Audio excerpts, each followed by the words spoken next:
The helicopter searchlight cut through the Afghan darkness like a desperate prayer, sweeping across the jagged cliff face where blood had painted a trail down 300 feet of unforgiving rock. Somewhere at the bottom, in a ravine that hadn't seen sunlight in 1,000 years, a woman's broken body lay twisted among the stones, her hands still clutching the radio that had saved 12 lives. Staff Sergeant Elena Vasquez had done the impossible that night. She had thrown herself off a cliff to draw enemy fire away from a pinned-down SEAL team, and now the very men she had saved were scrambling down that same deadly slope, screaming her name into the void. When they finally reached her, they found something that would haunt them for the rest of their lives. Her eyes were open, staring at the stars, and her lips were moving in a whisper so faint they had to lean close to hear it.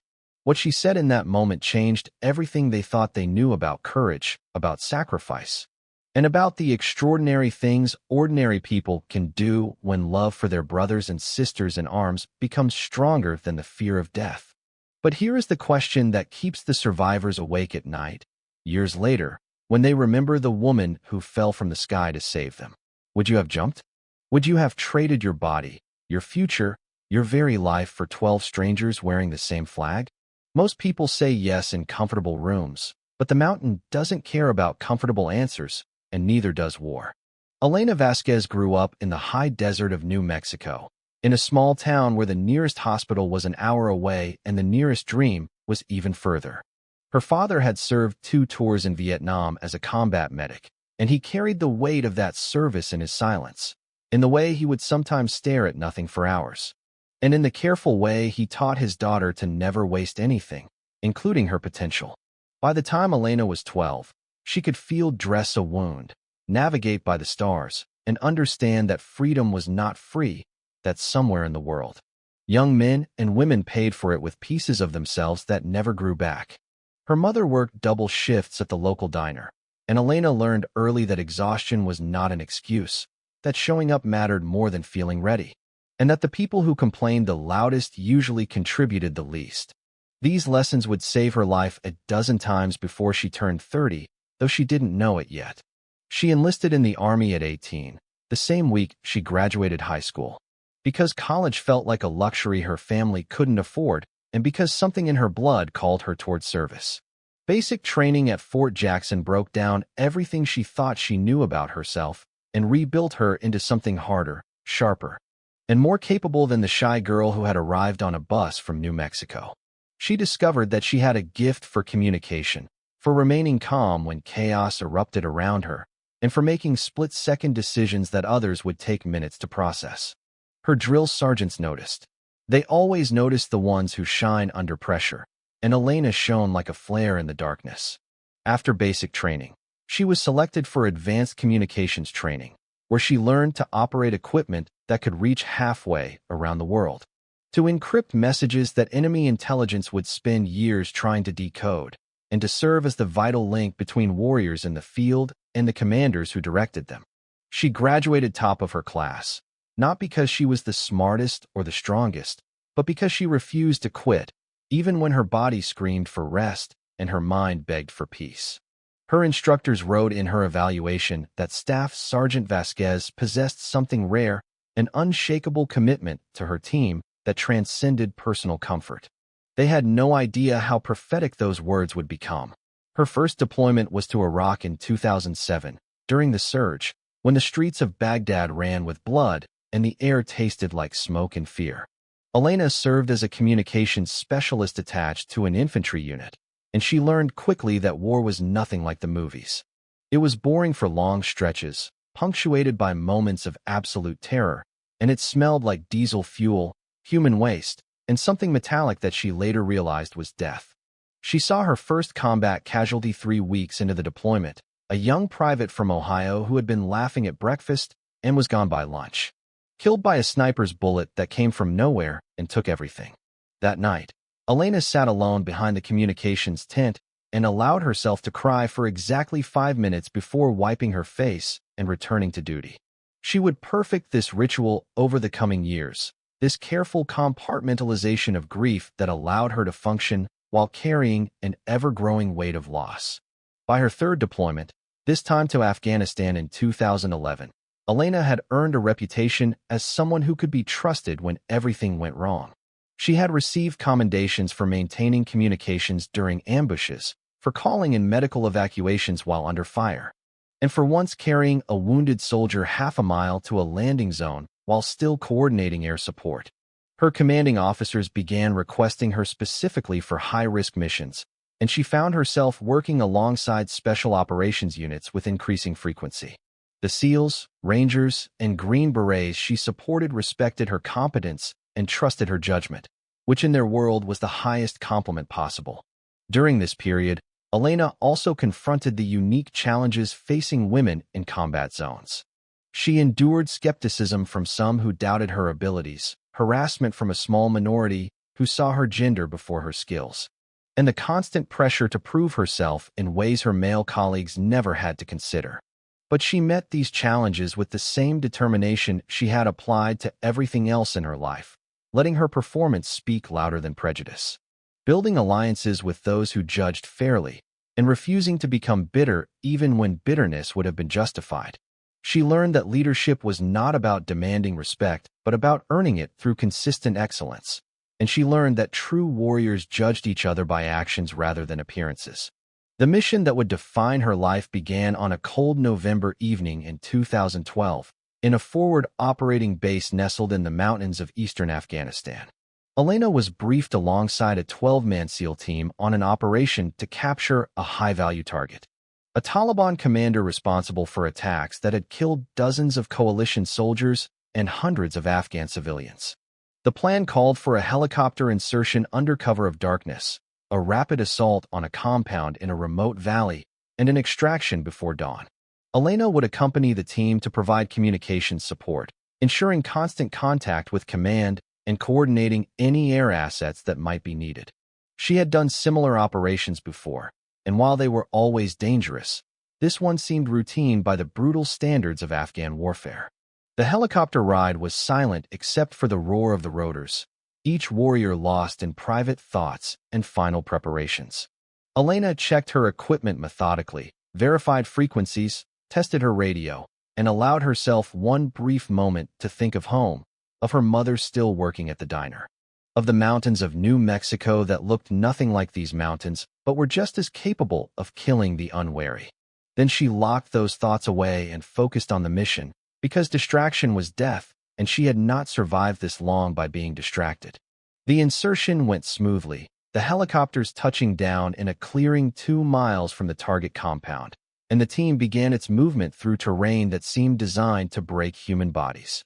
The mountains here were steep and treacherous, with loose rocks that could send a careless step tumbling into oblivion and valleys so deep that radio signals struggled to escape. Elena maintained communications throughout the approach, whispering position updates and confirming that the target was still believed to be in the compound. Everything was proceeding according to plan, which should have been the first warning that something was about to go terribly wrong. They were 500 meters from the compound when the ambush was sprung. The Taliban had known they were coming, had prepared positions along the ridgelines, and had waited with the patience of men who had been fighting invaders for generations. The first burst of gunfire killed the point man instantly, and within seconds the night erupted into chaos. Tracers lit the darkness like angry fireflies, grenades exploded among the rocks, and the SEAL team found itself pinned down in the worst possible position, caught in a crossfire between elevated enemy positions with no cover and no clear route of escape. Elena threw herself behind a boulder and immediately began calling for air support, her voice steady even as bullets cracked the air around her head. The response was devastating news. Weather had closed in over the valley, and no aircraft could reach them for at least 40 minutes, which in the mathematics of combat meant they would all be dead long before help arrived. The team leader, a chief petty officer named Marcus Webb, assessed the situation with the cold clarity of a man who had faced death many times before. They were taking casualties, ammunition was being expended at an unsustainable rate, and the enemy was maneuvering to encircle them completely. Their only option was to retreat down the slope toward the extraction point, but doing so meant crossing an open area that the enemy had covered with interlocking fields of fire. Anyone who stepped into that killing zone would die. It was simple geometry, the kind that wrote men's names on memorial walls back home. Elena saw what the team leader saw, but she also saw something he had missed. A narrow ridge ran along the cliff face to their left, barely visible in the darkness, and beyond it was a position that overlooked the enemy's main concentration. If someone could reach that position and draw the enemy's attention, even for a few minutes, the team might be able to break contact and reach cover. The problem was reaching the ridge required traversing exposed ground and climbing a near-vertical rock face, tasks that would be suicidal under fire. She began calculating angles and distances, her communications training merging with instincts that came from a lifetime of solving impossible problems. "I can make it," she said to Chief Webb, pointing toward the ridge. He looked at her like she had lost her mind, because she probably had, but in that moment there were no other options, and they both knew it. Elena did not wait for permission. She handed her radio to the nearest SEAL, keeping only a smaller backup unit, and she moved. The first 20 meters were pure terror, her body expecting the bullet that would end everything. But the enemy was focused on the main group and didn't immediately notice the single figure sprinting through the shadows. She reached the base of the cliff and began climbing, her fingers finding holds in the darkness through some combination of skill, luck, and desperate determination. The rock was cold and sharp, cutting her hands and knees as she ascended, but she kept moving because stopping meant dying, and dying meant those 12 men below would join her. She was halfway up when the enemy finally spotted her. Bullets began impacting the rock around her, sending splinters into her face and arms, but she was committed now, too high to retreat and too far to do anything but keep climbing. Her muscles screamed with exertion, her lungs burned from the altitude, and somewhere in the chaos, she took a round through her left thigh that felt like being struck by a hammer made of fire. She kept climbing. 3/4 of the way up, another bullet caught her in the shoulder, spinning her partially around, and for one eternal moment, she hung by a single hand over 300 feet of empty air. But she did not fall, not yet, because she was not finished. She reached the top of the ridge and rolled into position, immediately opening fire on the enemy below with her sidearm, screaming challenges and insults in a voice that didn't sound human, doing everything possible to make herself the center of attention. It worked. The enemy shifted focus, their fire concentrating on her position, and in that precious window the SEAL team broke contact and began their movement toward cover. Elena watched them go, saw them reaching safety one by one, and felt something like peace wash over her even as bullets continued to strike all around her. Then the ledge she was standing on gave way. The rock had been weakened by the gunfire, and it simply crumbled beneath her feet, and suddenly she was falling, tumbling through the darkness in a chaos of stone and dust, and the certain knowledge that this was how it ended. The fall lasted forever and no time at all. Elena struck the cliff face multiple times on her descent, each impact breaking something new, her body bouncing off outcrops and sliding across faces of stone that stripped away clothing and skin with equal indifference. She does not remember screaming, though the SEALs who were watching from below said they heard a sound that would never leave their dreams.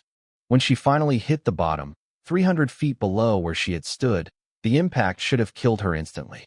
By every calculation of physics and medicine, she should have died on those rocks, and perhaps some part of her did. But the core of who she was, that unbreakable spirit that had carried her through a lifetime of challenges, refused to surrender.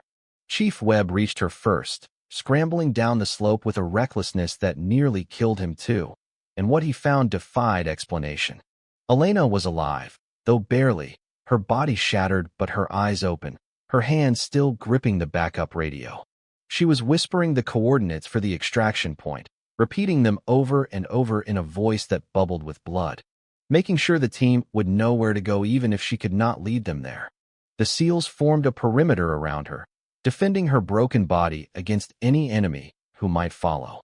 And they called for the medical evacuation that she had earned with every drop of blood now soaking into Afghan soil. The helicopter arrived 23 minutes later, the weather having cleared just enough to allow a landing.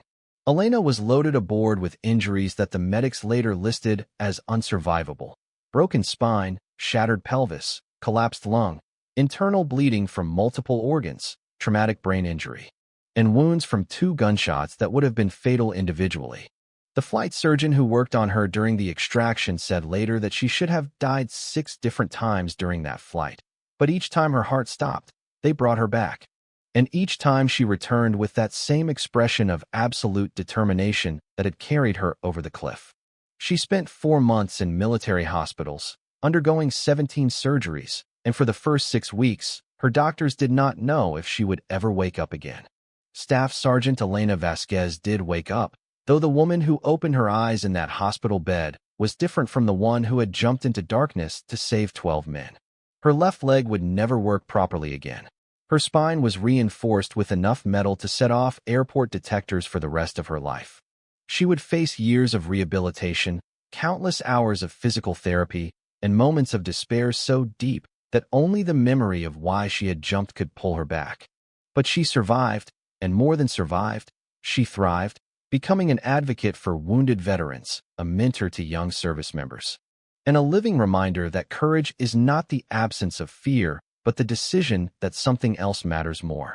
The 12 SEALs she saved that night remained bonded to her forever.